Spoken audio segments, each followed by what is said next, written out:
Good afternoon, everyone. Thanks for joining us. If Matt hasn't told you, our order today will be Coach, then Joe Wieskamp, then Connor McCaffery, and then Jordan Bohannon. That'll be our order. Everybody hear me okay? Yeah, we got you, Steve. All right, thanks, guys.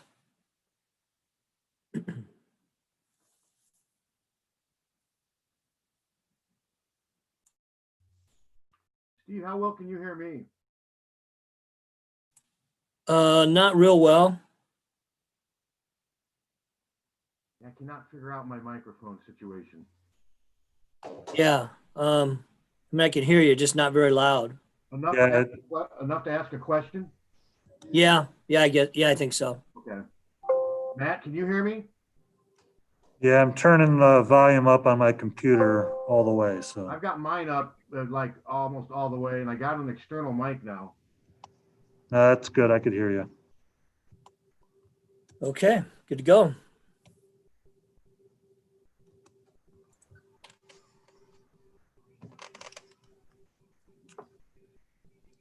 Oh, and just a reminder, we will not have a transcript for today's Zoom call. We will have one starting next Monday, prior to the North Carolina game.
Video. Okay. Okay, ready, Steve. All right, Coach, good afternoon. Thanks for joining us. If you have a question for Coach McCaffery, please raise your hand. We'll get started. We'll go ahead and start with Matt Rendazzo. Go ahead, Matt. Hey, Coach. Good to see you. I wanted to talk to you a little bit about Western Illinois' Will Carius. I believe probably you saw him when he was at Pleasant Valley, a Quad City kid, playing in his first Division I game. Been everywhere, Division II, Division III All-American, now at the D1 level. Do you remember him in high school? Did Connor ever play against him with him? And just your thoughts on his situation now at the Division I level after 5 years. Yeah, Connor and Austin Ash played against him a lot. He was really, really impressive as a JUCO All-American or a Division III All-American. I mean, he really put up some numbers. I think you see a guy who's always a really good player, but his body really is at a point now where he's definitely a Division I player. And I'm sure he's excited for that opportunity. I think he's proven that the route that he's taken, he's going to be not only a Division I player, but a really good one. Thanks, Our next question comes from Don Doxey. Go ahead, Don. Yeah, Fran, you're facing a team with a new coach, 14 new players. They haven't played a game yet. What is it like to put together a game plan for a team like this? So it's different. I mean, it's unique. You usually don't have that situation, but this is 2020, so you just deal with it. Our next question comes from Mark Emmert. Yeah, Fran, I know it's only been 2 games, but what have you liked so far about your defense this year versus last year, or what needs to get better, I guess? Yeah, probably too early to tell, to be honest with you. You know, it was good enough in the first 2 games. It's not where it needs to be. You know, but I thought our activity level was pretty good. You know, I thought we got on the glass pretty good. Probably gave up too many offensive rebounds the one game. That's not good. So it's just something that we're constantly working on to get better at, knowing we got a difficult game coming up and then nothing but tough games after that. Our next question comes from Pat Hardy. Go ahead, Pat.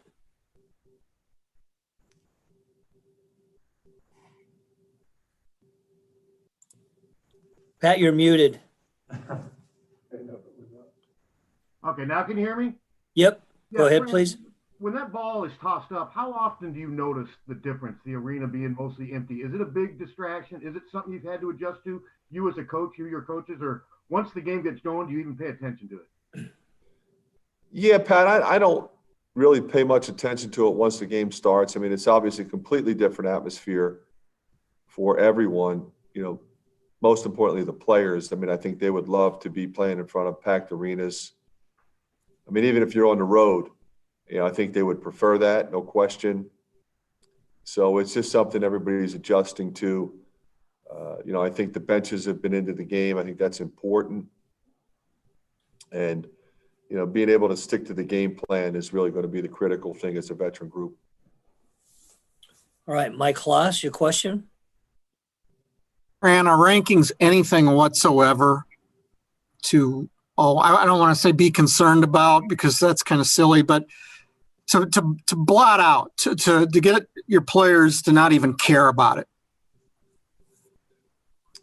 You know, I think ratings are what, you know, fans and people talk about, whether it be when you turn on ESPN or whether it be you guys that write.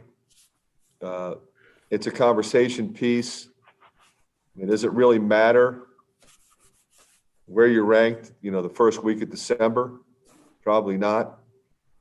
Probably should be something talked about more at the end of the year because that will be a reflection of your body of work. But, you know, it does give some fans a positive feeling about a particular program if a team is ranked high. But, you know, as you go through the season, you know, some teams that were thought to be really good have injuries this year. Some, unfortunately, will have some guys come down with COVID. And we're just right now, quite frankly, Mike, just thrilled to be playing.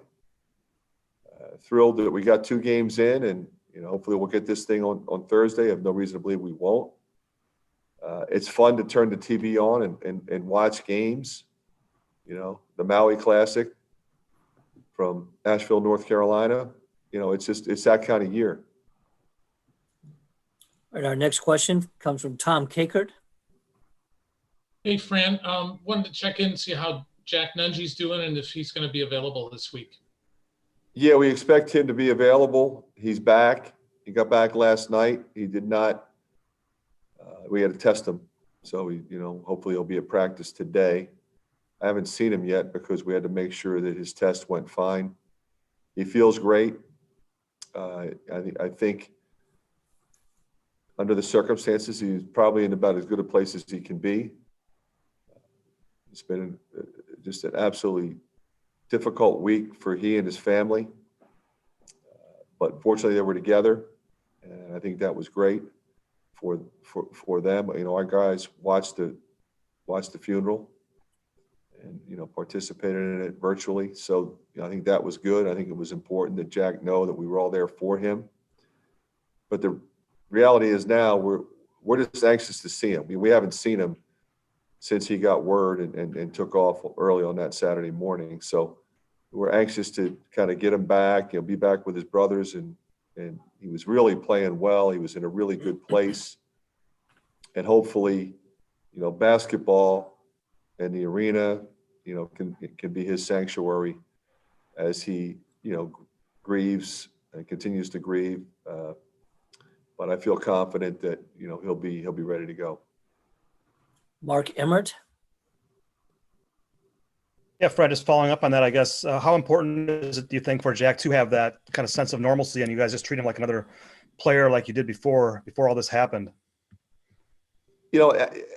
I would tell you that, my thoughts were that would be important for him. But again, we talked about it the last time.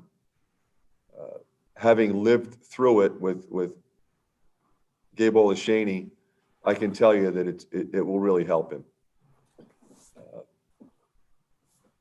He's somebody that has worked so hard to get back to where he knows he can be.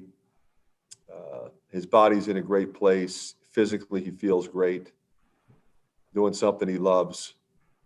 And, quite frankly, doing something that, has kind of been ingrained to him by his dad for many, many years.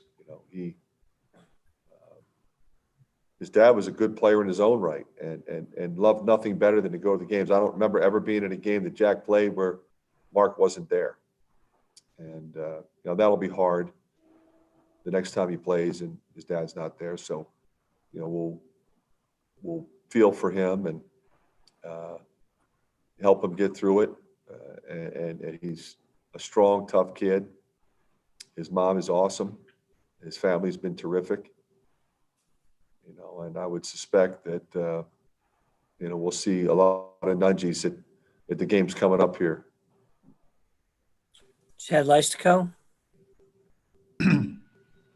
Excuse me, more on Jack. I understand you haven't seen him yet, so you probably don't have an idea of how much he would play on Thursday. But just big picture, what, when he gets going, what dimension does he bring to your offense and defense? Well, we stat everything that we do, from the summertime through practice in the fall. So he has a number of practices under his belt, and we stat it all, and he's right there at the top with Luka when it comes to scoring and rebounding. He's been great for Luka to go against because, his size, his girth. And that's what we're going to need in this league. That's what we're going to need with these games coming up. So, he'll play a lot. He deserves to play a lot. And he'll play really well, I have no doubt. Mike Kloss. Yeah, Chad basically asked what I was about to ask you to sort of give a refresher on where Jack fits in with things. But are things any different now that you've got a week played and you've seen how some of the pieces might fit? Mike, I would say that I kind of felt like the pieces would fit the way they did. Keegan really stepped up, but he's been playing great since the minute he got here. The hardest thing is, you look at the top 9, all those guys deserve to play a lot. But, so do Aaron Eulis and Tony Perkins and Chris Murray. Josh is getting closer. So, you really don't have enough playing time for 11 or 12 guys. But it's nice to know that we have that kind of depth in this wacky year. But, we have great versatility with that group coming off the bench. And quite frankly, with the group that starts because, Connor can play guard if Jack goes in. If we want to keep him on the floor, we can move J-Bo to the off-guard position if we need to. Joe Toussaint's a veteran guy. I mean, Patrick and Keegan can play both forward spots. Patrick can play the guard position if we need him to. They know all the spots. So there's a lot of ways I can go, a lot of versatility there. Mark Emmert, back to you. Yeah, Fran, maybe you don't think of preseason watch lists the way you think of polls. It's kind of meaningless, but we saw that Joe Wieskamp was also on the Wooden Award watch list, meaning you've got two of the top 50 players in the country theoretically on your team. I guess, how have you made sure that Joe doesn't feel like he's lost in the shadows of Luka during the last couple of years and make sure that he knows you still think he's one of the best players around? Yeah, Joe's a guy that, I don't really worry about that kind of stuff. He's pretty confident in his own skin. He's not a selfish guy. So those guys get along well. I mean, they're good friends. So he just kind of does what he does. And we run stuff for him. We highlight him. We're going to throw it into Luka now. There's no secret there. But we're going to throw it out and we're going to encourage him to attack the rim and shoot the ball. It's great to see him go 4 for 5 from 3 the other day. I think there was a little bit of an overreaction when he didn't score as much in the first game, but he was in foul trouble. Pretty hard to score when you're on the bench. So I just think he's in a really good place. I think he deserves to be on that watch list. I think that's not something it's not a popularity contest. You earn your way onto that list. And it says a lot about him, about his work ethic. And, I don't, anticipate any issues whatsoever. And I don't really feel like there's anything that I need to discuss with him because he knows how I feel about him. Chad Leistikow? Hey, this is, I guess, a goofy question or offbeat, but have you ever voted in the coaches poll? And have you ever been asked? Yeah. Oh, yeah. Okay. I was just curious if that was something you would be open to. When was the last time you did that? Have you done that at Iowa? No, I did it when I was at Siena. Okay. Okay. And I remember I forgot to put Villanova on there one time, and I got more emails like you can't believe. I mean, Jay Wright's one of my best friends. I mean, it was just one of those things where I put the teams down and left one off by mistake. But it was something that, other than that one mistake, I took pretty seriously. And I kind of tracked the scores. And, I remember it was the year that Northern Iowa had a really good team. And I used to rank them higher than everybody else, partly because, we played them when I was at Siena. So I had a knowledge of that team and that program.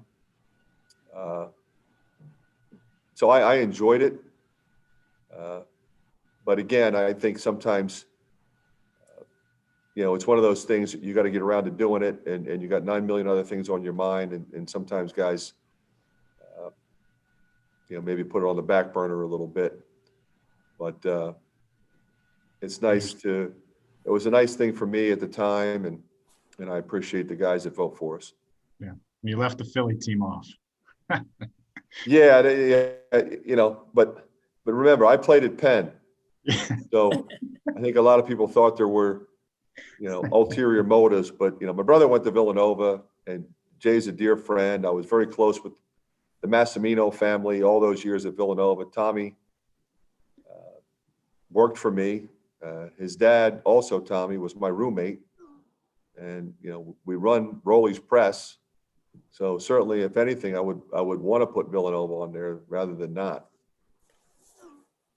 All right. Any further questions for Coach McCaffery today?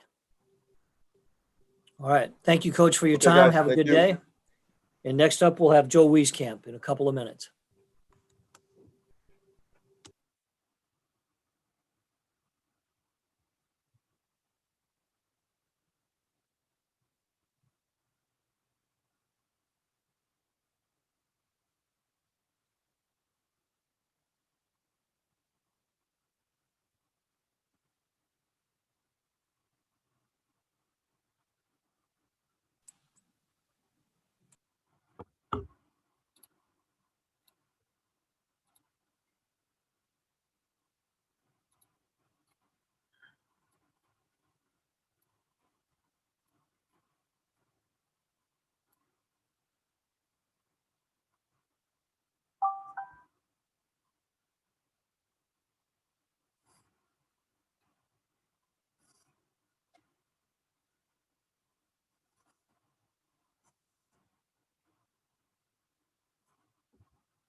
He never says anything bad about him. Okay, he's unmuted. All right, Joe, good afternoon. Thanks for joining us. There you go. Just center it in a little bit. We'll start right away with questions. Our first question comes from Matt Rendazzo. Go ahead, Matt. Joe, happy Thanksgiving belated, my friend. Going back to your high school days, you had some good battles with Will Carius in Pleasant Valley. Will comes to Carver Hawkeye today, or tomorrow, I should say, as a Division I basketball player for the first time. Quite the journey, D2, D3 All-American, and now at Carver. When you see him on Thursday night, what will that be like? And you're not surprised to see him at this level. Are you? Kind of take me through your thoughts of Will and his journey to Division I level. Yeah, I have a lot of respect for him, his game. Obviously, he's been to a couple different schools, but you can tell that last year he really succeeded at the level he was at. You can just tell by the type I knew in high school that the type of player that he was, and with his skill set that he would be at the Division I level at some point. So just happy for him to have this opportunity and excited for the matchup. Next question comes from Mark Emmert. Go ahead, Mark. Hey, Joe, congrats on being on the Wooden Award watch list. I wanted to ask, do you feel like you're one of the top 50 players in America already, or do you feel like you need to earn that? Yeah, absolutely. Obviously, I have a lot to prove this year, but I feel like I've earned that based off my play previously, and I think it's an honor to be on that watch list. I'm just going to go out there and try to prove it this season. What do you feel you have left to prove, Joe? Just being more consistent out there. I know there's been times where I've struggled throughout the season, different games, and I'm just trying to do whatever I can to help our team win. Obviously, Luka is going to be the focal point of our team and scoring everything, but just doing what I can to help us win. I think that'll speak for itself. And our next question comes from Chad Leistico. Hey, Joe. Two-part question here. How do you guys feel about being the third-ranked team in the country? Think that's valid? Yeah, I mean, obviously exciting. It's exciting for us, but at the same time, it's early in the season. And same with myself. Our team has a lot to prove. We have a lot of big games coming up, and we're looking forward to the opportunity. When you look at that schedule, do you catch yourself watching, turning on the Gonzaga game or turning on the North Carolina game? Have you guys kind of been following some of these teams you're going to be facing in the coming weeks? Yeah, absolutely. I mean, any college player, fan is going to watch some of the top teams, especially when you're going to be matched up against them soon. So we've definitely been watching. What are your impressions when you see those teams play? It looks like they're pretty good. Yeah, obviously we'll dive deeper into them when they're the next opponent. We're focused on Western Illinois right now. Yeah. All right, next question comes from Pat Hardy. Go ahead, Pat. So with Luka's emergence, especially on offense, have you had to adjust your game at all? Are there things that you've maybe had to not do as much because of that, or what adjustments have you had to make? I think everyone on the team has had to make adjustments, obviously. When you have that type of scoring threat offensively, is putting up 20 to 30 a game, you're obviously going to try to get him the ball with how efficient he is. But it's just finding ways for us to score, drive and kick, find different ways to get everyone else involved. And I think everyone's obviously adjusted to that. Tom Kakert. Joe, I think Western Illinois has almost an entirely new roster, new coach. How do you guys, what's the prep like for that, doing walkthroughs and everything else that you guys do to prepare for a game? Yeah, it's definitely a little bit different, especially it being their first game. Like you said, new coach, pretty much a whole new team. So it's just kind of focusing on their personnel, seeing what their individual players like to do offensively. And I think our coaching staff has done the best job that they can in getting us prepared for this. Mark Emmert, did you have another question? Yeah, Joe, you were talking about Luka Garza a little bit earlier. Is there also a sense, though, that his presence there can open some things up for you more? And is there some excitement level there that thinking that this could actually be good for you? Yeah, definitely. Obviously, Luka's going to be at the top of team scouting reports. Teams are going to have to double him at some point. Obviously, these first couple games, no one can really guard him one-on-one. Even triple team him, he's going to score on some of the smaller guys. But when we're playing teams with 7-foot centers and big guys like that, they're going to come and double him. And he's really been working this offseason on passing out of the double team. And I know that that'll create opportunities for all of us to score off that. Okay, further questions for Joe? Anyone else? All right, Joe, thanks a lot. Good luck tomorrow night.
$71.57. Yeah, it's over. Oh, yeah, 2 minutes. All right, Connor, good afternoon. Thanks for joining us today. Our first question comes from Don Doxey. Go ahead, Don. Western Illinois is a new coach, 14 new players. Can you remember going into a game where you knew less about the team you were facing than this one? Honestly, no. I mean, we normally have very detailed scouting reports, and I think that this is a good one by Coach Taylor. But it's just weird because completely new coach, no turnover from the roster. You have all different guys from different places, so you're pretty much just watching like player clips. And there's some other stuff you can look at, but it's pretty scarce. In terms of looking at what they're going to be like as a group. And so, I think that a lot of it's just going to be focusing on what we do well, and then just being, sticking to our basics and not letting anything go on their end. Our next question comes from Matt Randazzo. Go ahead, Matt. Connor, I'm going to talk to you about one of those players, maybe go down memory lane a little bit. Will Carius is a senior, a transfer from Pleasant Valley, made his way D2, D3, All-American last year, now finally at the Division I level. Your dad said you played against him several times. What do you remember about Will Carius then? Did you see that talent at that time, maybe in high school? And maybe what are your thoughts of his journey to now making his Division I debut after 4 years? Yeah, I've played against him a lot. I don't know if we ever really played in a game in the regular season, but we scrimmaged like every weekend. And he's always been really strong, fundamental, somebody who he can shoot, like he likes to do work in the post. And I think that his journey to this level is, what makes college so great is, he's been successful at every level, continue to move up. And, now it's a Division I program and he's coming back home, obviously. Probably not under the circumstances he would have wanted, but I think it's a really cool thing, really cool story. Chad Leistico. Hey, Connor, I think I overheard you checking out the score of Indiana Stanford there. How much fun has it been to kind of, surf these games, knowing you got Gonzaga, North Carolina, other Big Ten teams on the horizon, just, that and just having a season. Yeah, no, I to be honest with you, I love watching college basketball. I watch basketball pretty much every night. I'll watch whatever game's on. Doesn't really matter. It doesn't really change for me. It's been the same way, since I was young. I'm always watching games, but this year it's been really fun. I always love watching the teams in our league because I think you want to get looks at them early. Compare how they're playing. What are their new guys like? What kind of lineups are they trying out? Just all kind of things that you look for when you watch a team play, and you want to see. Maybe like I've been watching Carolina play this week, obviously. So, we're trying to look at what they do. Obviously we're going to have a scout upcoming on them, but it never hurts to get an early look on them as well. When you watch these other games, do you feel like, you're playing for the third best team in the country? I mean, that's what the rankings say you are. No, I don't think it feels like that. I think it's more just focused on ourselves. I don't think, I know we haven't mentioned it. There hasn't been any talk of it. We're just kind of focused on what we're doing here right now. Because I think if you start talking about, yourself, you maybe get ahead of yourself a little bit too much. So I think that we're focused on us. We know we have really important games coming up starting on Thursday. And then, that the stretch after that with Carolina, Iowa State, that I think it's gonna be really fun. But I think if we get ahead of ourselves in any way, it'll take away, the bigger picture of just focus on winning one game at a time. Tom Kakert. It wouldn't be surprising to see that if you became a coach someday or got into coaching, are you watching like Carolina with like coaching eye or just kind of a fan eye? And are you bugging the old man, telling him, hey, I'm noticing these things? Yeah, I mean, I feel like I always kind of I don't just like watch games as a fan, with like having it on. I'm always paying attention, watching player tendencies, what kind of stuff are they doing, I'm seeing like one thing about Carolina is, they're big on the glass. So, focus on that and when I watch other teams in the league, I'm wondering, okay, Indiana, they're still defending like crazy, that they're a really good defensive team. So, those are the things you watch and you look for. And you always want to look at like new players, stuff like that. So like for me, I feel like the only games I really watch as a fan is like probably more like NBA games or like MLB games. But when it comes to college basketball, because I'm in it right now, there's some games I watch as a fan. If like I don't really care about it, like I don't know if I know like we probably won't play the teams, or like if Bill Walton's doing the game, listen to him. He's pretty funny. But yeah, that's pretty much me, I guess. All right, further questions for Connor? Anyone else? All right. Well, I'm sorry, Pat Hardy, go ahead. Yeah, Connor, you've had 2 games now with the arena mostly empty. Are you used to it, or is it still weird? I wouldn't say I'm used to it. I mean, you kind of think about it like we practice every day in an empty arena. It's the environment that a game brings. It's definitely different. With our family there, it brings some sense of being a little bit different than a practice or a scrimmage or something like that. But I think it's something that I don't know. Like I don't know how it'll go on as the season goes along. I just think it's going to be something that everyone has to deal with, and I don't want to say like everyone's going to get comfortable with it. I think eventually you just will, but we all definitely want fans back as soon as possible. I think every team would say the same, but obviously getting used to the empty arena and just playing with it is something that we need to become accustomed to, but everyone else does as well. And it's a change that I think people will pick up on eventually. All right, anything else for Connor? All right, thanks, Connor, for your time today. Thank you. Good luck tomorrow.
All right, Jordan, thanks for joining us this afternoon.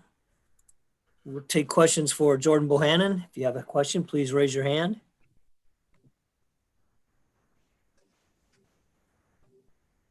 Our first question is from Chad Leistico.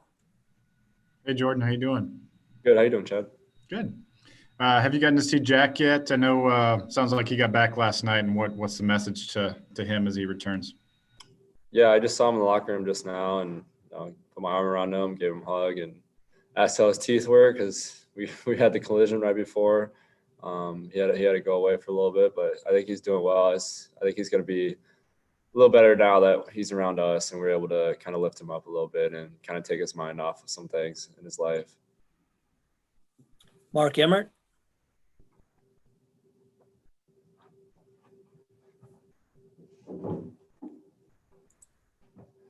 Mark, you're muted.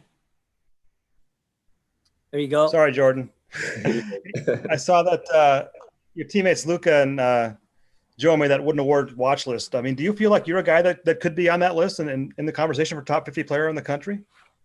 I mean, I would like to think so, yeah, but at the end of the day, it doesn't really matter to me as long as we're winning games. I know that's a kind of a cliche answer, but it's truth for me, and continue to kind of have that mentality because those guys are both deserving to be on the list, and I'm sure the other 48 guys are deserving to be on the list too. So it's pretty hard to trim down a list with 2 games into the season.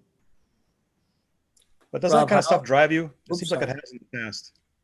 Yeah, it does definitely drive me. I mean, that's the kind of energy I feed off of ever since I started Iowa, just these preseason awards. And I feel like I'm one of the best point guards in the country, and I feel like my teammates around me feel like that as well. So I'm going to keep having that mentality and do whatever I can to be the top point guard in the country on our team to help us win. Rob Howe, go ahead. Jordan, what did you learn about this team through the first 2 games? I'm sure coming into the season, there were some things you guys just didn't know until you got on the court. What did you learn those first 2 games? Yeah, I just think playing in this kind of atmosphere, I think that's kind of the main thing I guess I can touch on, just because of how weird this year is and not being with the fans and interacting with fans on a game-to-game basis is something that I guess we still have to get used to, especially when we're traveling to go play, Michigan State or these top Big Ten teams around the country. And even when we play UNC next week and Iowa State, it's just going to be something we have to get used to as the game goes on, because it's definitely a weird environment we're put in. But at the end of the day, we're fortunate to play basketball, and we're going to try to keep having that mentality. Tom Kakert. Jordan, has this been one of the more unique scouts for a game with, a new coach, no film on them from a game earlier this year, a completely new roster? What's this scout been like for you guys? Yeah, it's been one of the more bizarre scouts I've been a part of in my 5 years at Iowa. I was just telling Jack in the locker room, I was like, have you looked at the scout yet? He's like, no, what do you mean? I was like, they have a whole new team and they have a whole new coach. I was like, how are we going to watch film on them this year? Because they have nothing to watch film on.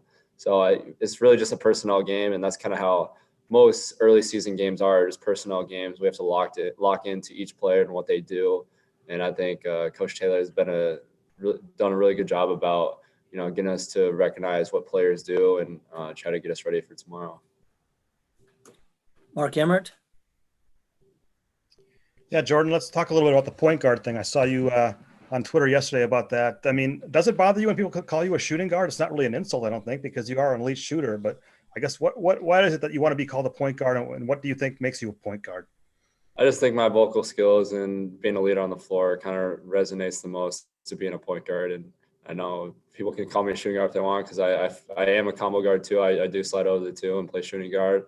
But at the end of the day, I know I'm a point guard at heart, and what I'm able to bring to the team every day to practice and every game. I know my teammates will say the same thing if you ask them the same questions, and I try to be the best that I can on the floor. So I consider me being a point guard, and I guess my opinion is the only one that matters. Chad Leistico, go ahead.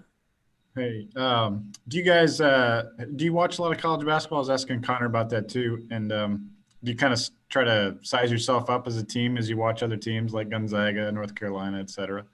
Yeah, it's definitely something that we've done as a team, individually wise. It's hard not to try to compare yourselves to these teams, especially kind of the preseason rankings that have been put out. And we want to watch how Gonzaga plays. We want to watch how Duke plays. We want to watch how Michigan State plays, all these guys that are playing right now, and how we are playing as a whole right now compared to them. And I think that's important to do just based off where we are now and where we want to be at the end of the season compared to these teams. And I think that's important to do. But at the end of the day as well, we want to just keep worrying about ourselves and keep working hard individually wise and team wise. So we know we don't really care what other teams do. We're going to continue to work hard ourselves and kind of worry about that later. I know the rankings don't mean anything, but do they, I don't know, light a fire under you in some ways just to kind of prove that you guys are deserving of being the number 3 team in the country or better potentially? Yeah, I mean, I still think we're number 1, and I think we will be pretty soon here in the next couple of weeks. But at the end of the day, like I said, it's important we continue to keep that mindset, that one game at a time. And I think it's cool that we're ranked this high. And I think that is testament to the work we really put in these last couple of years to trying to build ourselves to this point. And having the best player in the country with Luka Garza is definitely an advantage for us. So at the end of the day, we're just going to keep working hard and do what's best for everyone that's on the court. Mark Emmert. Yeah, Jordan, going back to the point guard. So, I mean, you play with a bit of an edge too. Is that swagger? Is that something that you're hoping that kind of carries over to the whole team? Is that why you do that sometimes? Yeah, I mean, I like to consider myself really confident on the floor, and people might say that I'm cocky at times, but I think that's what's great about basketball is you can kind of have that thin line you can cross from being cocky and confident. And I always have been right on that line. I'm gonna continue to kind of bring that swagger, like you said, to this team. And I think a lot of guys kind of feed off that when they come off the bench or other guys in the starting lineup. They see me do something or I see them do something. We kind of just feed off our energy one by one. So I think that's important for one guy on the team to have, definitely. Yeah, it feels like that's not natural for a lot of your teammates. Yeah, I mean, obviously you look at Joe Wieskamp, he's always been pretty quiet and down to earth, I guess you could say, on the court. But I think this year he's starting to realize that Peter Jock kind of instilled this in me when I was a freshman. He kind of called me a dog, that dog mentality I had when I first came in. And I kind of just went with that mentality. And I think that's something that I've tried to get guys to pull along with me, to have that dog mentality and continue to have that dog mentality no matter who we play against. And I think Joe Wieskamp has definitely figured that out these last year or so. All right, go ahead, Mike. Jordan, you said you think that you'll be number 1 in a couple weeks. Do you think that you'll be number 1 through the season and all the way to the end of the season? Yeah, I think we're going to go 1-0. I think, how many games are we going to play? 35 times. So we'll go 1-0 35 times. That's the goal. All right. Further questions for Jordan? Go ahead, Chad. Just a comment, just so I can get you going. You really think you're going to play 35 games in the pandemic? I guess that was my more politically correct answer. I think it'll be more around the 20 side, but if we get 35 in, that would really make my day. It'd make me easier to break the 3-point record as well. So bring on the games. Good answer.